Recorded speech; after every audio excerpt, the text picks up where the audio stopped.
Rich dad series की हर किताब अपने आप में ही बहुत ही इंपॉर्टेंट है उन लोगों के लिए जो अमीर बनना चाहते हैं और फाइनेंशियल एजुकेशन लेना चाहते हैं। आज हम बात करेंगे रॉबर्ट कियोसाकी की एक और अमेजिंग बुक जिसका नाम है rich dad's guide to investing. यह रिच डैड सीरीज की तीसरी किताब है। पहली किताब थी रिच डैड पुअर डैड और दूसरी किताब थी कैश फ्लो क्वाड्रेंट। इन दोनों बुक्स पर मैं ऑलरेडी वीडियो बना चुका हूँ, आप डिस्क्रिप्शन से जाकर उन दोनों बुक्स का वीडियो देख सकते हैं। आज के वीडियो में हम गाइड टू इन्वेस्टिंग से कुछ ऐसे लेसन सीखेंगे जो हर इंसान को अपनी लाइफ में सीखने चाहिए जिससे वो अच्छे फाइनेंशियल डिसीजन ले सके।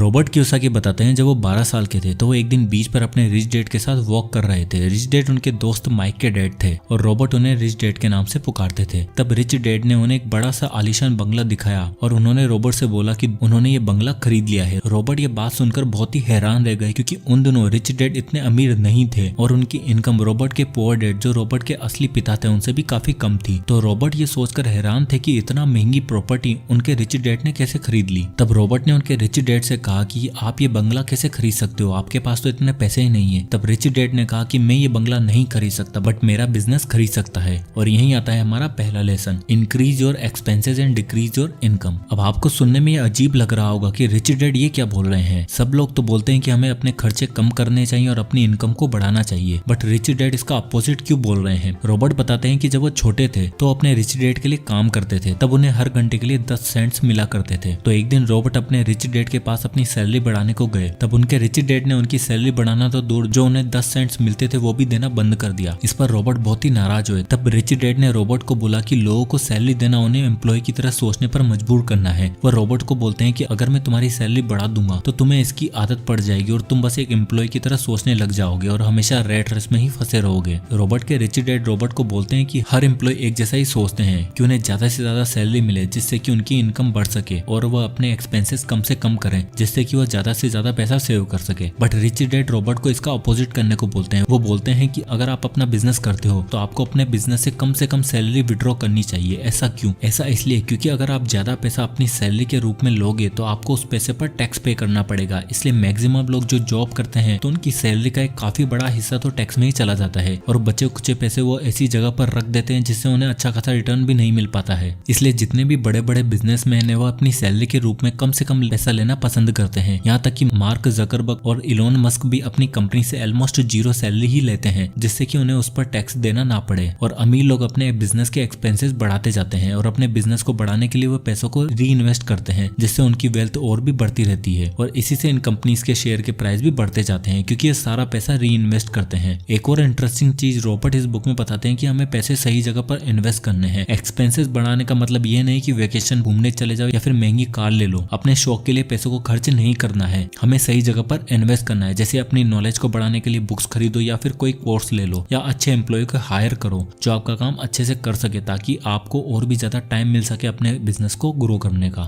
Lesson number 2, investing is not risky. Robert बोलते हैं कि इन्वेस्टिंग रिस्की नहीं है, आपको उसकी नॉलेज नहीं है इसलिए वो आपको रिस्की लगती है। जो लोग अमीर बनते हैं वो या तो खुद के बिजनेस को ग्रो करके अमीर बनते हैं या फिर दूसरों के बिजनेस में पैसा लगाकर। और आप रातों रात अमीर तो नहीं बन सकते हो। अगर आप कोई स्टॉक खरीदते हो तो आपको उसे लॉन्ग टर्म के लिए होल्ड करके रखना पड़ेगा। अगर कोई स्टॉक आपको रातों रात अच्छे रिटर्न दे गया है तो इसका मतलब ये नहीं कि आप हमेशा शॉर्ट टर्म में पैसा कमा लोगे क्योंकि मार्केट ऊपर नीचे होता रहता है और आपको अपने डर को साइड में रखकर इन्वेस्ट करना चाहिए और मार्केट के नीचे जाने पर डर के मारे अपने शेयर नहीं बेचने हैं। और इन्वेस्टिंग करने से पहले उस कंपनी की पूरी जानकारी आपके पास होनी चाहिए। जब आपको कोई नया मोबाइल फोन लेना होता है तो सबसे पहले हम क्या करते हैं, हम यूट्यूब पर उस फोन के रिव्यूज देखते हैं कि लोग उस फोन को क्या रेटिंग दे रहे हैं, उस फोन की बैटरी कितनी चलती है, फोन का कैमरा कितने मेगापिक्सल का है और चार्ज कितना जल्दी होता है। तो हम अपने फोन पर पैसा इन्वेस्ट करने से पहले उसकी सही से जांच पड़ताल करते हैं। उसी तरह हमें किसी भी कंपनी में इन्वेस्ट करने से पहले इसी तरह उसकी अच्छी से जांच पड़ताल करनी है कि वो कंपनी कौन कौन से प्रोडक्ट बनाती है और उन प्रोडक्ट को लोग कितना काम में लेते हैं। और आपको ये ऑब्जर्व करना है कि आप कौन कौन से प्रोडक्ट डेली बेसिस पर यूज करते हो और केवल आप ही नहीं, क्या सब लोग उन प्रोडक्ट को यूज करते हैं या फिर नहीं। आपको ऐसी कंपनी में इन्वेस्ट करना है जिनको आप डेली बेसिस पर काम में लेते हो क्योंकि आप सालों से उन प्रोडक्ट को यूज करते आ रहे हो तो श्योर है कि आगे भी करते रहोगे और वो कंपनी आगे भी ग्रो होती रहेगी। इसलिए ऐसी कंपनियों में हमें इन्वेस्ट करना चाहिए। Lesson number 3, acquire the education. Robert के हिसाब से अगर आपको अमीर बनना है और अमीर बने रहना है तो हमें एजुकेशन पर ध्यान देना होगा। यहाँ पर रॉबर्ट फॉर्मल एजुकेशन या फिर स्कूल की एजुकेशन की बात नहीं कर रहे हैं। रॉबर्ट हमें फाइनेंशियल एजुकेशन को बढ़ाने की बात कर रहे हैं क्योंकि रॉबर्ट के हिसाब से आप सैलरी से तो अमीर नहीं बन सकते हो और ना ही ज्यादा पैसा कमा सकते हो। बट गलती से किसी को ज्यादा पैसा मिल जाए, जैसे किसी इंसान की लॉटरी लग जाए और वो रातों रात अमीर बन जाए, बट अगर उसका फाइनेंशियल IQ अच्छा नहीं है तो कुछ ही सालों में वापस से कंगाल हो जाएगा, क्योंकि वो अपनी पुरानी हैबिट से नया पैसा हैंडल कर रहा होगा। तो अपनी पुरानी आदतों के कारण ही वापस से कंगाल हो जाएगा। और मैक्सिमम लॉटरी विनर की यही कहानी है। इसलिए रॉबर्ट हमें अपनी फाइनेंशियल एजुकेशन को बढ़ाने की सलाह देते हैं। उसके लिए वो हमें बुक्स पढ़ने के लिए या फिर अमीर लोगों से सीखने को बोलते हैं कि किस तरह वो सक्सेसफुल और अमीर बने हैं, और साथ ही साथ खुद पर इन्वेस्ट करने को भी बोलते हैं। हमें खुद की नॉलेज को बढ़ाने पर पैसा खर्च करना है, क्योंकि वही हमारा सबसे बड़ा इन्वेस्टमेंट होता है। Lesson number 4, start today. बहुत से लोगों को यह गलतफहमी है कि उन्हें अगर कोई बिजनेस करना है तो उन्हें अपनी जॉब को छोड़ना ही पड़ेगा। बट अगर आप ऐसा करते हो तो आप सर्वाइव कैसे करोगे? इसलिए रॉबर्ट हमें सजेस्ट करते हैं कि आपको अपनी जॉब कंटिन्यू रखनी है और अपनी बाकी की सारी एनर्जी और बचा हुआ टाइम अपने बिजनेस पर लगाना है, लर्न करना है, गलतियां करनी है, उन गलतियों से सीखकर और ग्रो करना है। रिच डैड बोलते हैं कि आपको अपने बिजनेस को चलाने के लिए 50% राइट होने की जरूरत नहीं है। आपको अपनी लाइफ में बस एक बार सही होना है और आप अमीर बन जाओगे और अपने लिए एक सक्सेसफुल बिजनेस खड़ा कर लोगे। रिच डैड के अनुसार एक मिलेनियर सक्सेसफुल होने से पहले 3 बार फेल होता है और एक एवरेज पर्सन एक बार भी फेल नहीं होता है। क्यों? क्योंकि वो कभी ट्राई नहीं करता है। इसलिए दुनिया के 10% लोग पूरे वर्ल्ड की 90% पैसे को कंट्रोल करते हैं, क्योंकि बाकी के लोग फेल होने के डर से ट्राई ही नहीं करते हैं। इसलिए रॉबर्ट हमें बोलते हैं कि एक दिन हम स्टार्ट करेंगे, हमेशा ये बोलने से अच्छा है कि आज ही स्टार्ट करो, क्योंकि वो एक दिन कभी नहीं आने वाला है। तो दोस्तों, ये थे 4 अमेजिंग लेसन इस बुक से। और अगर इस पूरे वीडियो को समराइज किया जाए तो सबसे पहले हमने वीडियो में देखा कि रिच डैड जो रॉबर्ट कियोसाकी के दोस्त के डैड हैं, जिन्हें रॉबर्ट रिच डैड के नाम से पुकारते हैं, और रॉबर्ट को इन्वेस्टिंग और बिजनेस से रिलेटेड कुछ इंपॉर्टेंट लेसन बताते हैं। वो रॉबर्ट को सलाह देते हैं कि उन्हें एक एम्प्लॉय की तरह नहीं, जबकि एक बिजनेसमैन की तरह सोचना है। उन्हें सैलरी के जाल में नहीं फंसना है, नहीं तो जिंदगी भर वो रेट रेस में ही फंसे रहेंगे। रिच डैड रॉबर्ट को बोलते हैं कि अगर वो बिजनेस से अच्छा खासा पैसा कमाना चाहते हैं तो उन्हें अपने एक्सपेंसेस को बढ़ाना और इनकम को घटाना होगा। मतलब कि उन्हें सैलरी के रूप में जितना कम से कम हो सके उतनी सैलरी अपने बिजनेस से लेनी है, नहीं तो उन्हें उस सैलरी पर टैक्स देना पड़ेगा। और अपने बिजनेस से जो भी प्रॉफिट हुआ है उसी से अपने सारे एक्सपेंसेस करने हैं, जिससे कि वो टैक्स सेविंग कर सके, जो कि एक तरह की इनकम ही होगी उनके लिए। और दुनिया के बड़े बड़े बिजनेसमैन इसी कॉन्सेप्ट का इस्तेमाल करके अमीर बनते हैं और हमेशा के लिए अमीर बने रहते हैं। फिर रॉबर्ट इस बुक में हमें बताते हैं कि कुछ लोगों को इन्वेस्टिंग रिस्की लगती है, क्योंकि उन्होंने इन्वेस्टिंग की नॉलेज ही नहीं है। रॉबर्ट बोलते हैं कि आप जिस कंपनी में इन्वेस्ट करना चाहते हो तो उसे ऐसे ट्रीट करो जैसे कि आप एक नया मोबाइल और गाड़ी खरीदने से पहले करते हो। उसकी सारी जांच पड़ताल कर लो। जिस तरह मोबाइल खरीदने से पहले उसके सारे फीचर के बारे में जान लेते हैं, उसी तरह कंपनी के बारे में सारी चीजें जान लो। जब आप कंपनी के बारे में सही से नॉलेज ले लोगे तो वो इन्वेस्टमेंट आपको रिस्की नहीं लगेगा, क्योंकि आपने उसमें सोच समझकर पैसा इन्वेस्ट किया है। उसके बाद रॉबर्ट हमें अपनी फाइनेंशियल एजुकेशन को इम्प्रूव करने की बात करते हैं। रॉबर्ट का कहना है कि कोई भी इंसान अमीर तभी बन सकता है जब उसे अच्छी फाइनेंशियल एजुकेशन हो। उसे पैसों को सही से मैनेज करना और इन्वेस्ट करना आना चाहिए, क्योंकि अगर किसी को रातों रात लॉटरी लग भी जाती है तो वो कुछ दिनों के लिए अमीर तो बने रह सकता है, बट उसे पैसों को सही से मैनेज करने की नॉलेज और आदत नहीं है, तो वो जल्दी से जल्दी सारे पैसे गवाकर वापस रोड पर आ जाएगा। इसलिए हमें हमारा फाइनेंशियल IQ बढ़ाना होगा। लास्ट पॉइंट में रॉबर्ट ने बोला है कि हमें जल्दी से जल्दी हो सके पैसे इन्वेस्ट करना है और कोई नया बिजनेस बिल्ड करने पर ध्यान देना है। हो सकता है कि आपकी मजबूरी हो जिसके कारण आपको कोई जॉब करनी पड़ रही हो, तो आपको जॉब के साथ एक्स्ट्रा टाइम निकाल कर अपने बिजनेस को ग्रो करने पर ध्यान देना होगा, तभी आप जल्दी से जल्दी अमीर बन पाओगे। सो दोस्तों, ये थे कुछ इंपॉर्टेंट लेसन रॉबर्ट कियोसाकी की amazing book guide to investing से। सो आई होप कि वीडियो आपको पसंद आया होगा, तो इसे लाइक करें और ज्यादा से ज्यादा लोगों तक शेयर करें। और अगर आप इसी तरह के और भी वीडियोस देखना चाहते हैं तो हमारे चैनल को सब्सक्राइब करना ना भूलें। और अगर आप किसी भी टॉपिक या बुक पर वीडियो चाहते हैं तो हमें कमेंट बॉक्स में कमेंट करके जरूर बताइएगा। मैं उस पर वीडियो बनाने की पूरी कोशिश करूंगा। तो मिलते हैं नेक्स्ट वीडियो में, तब तक के लिए जय हिंद।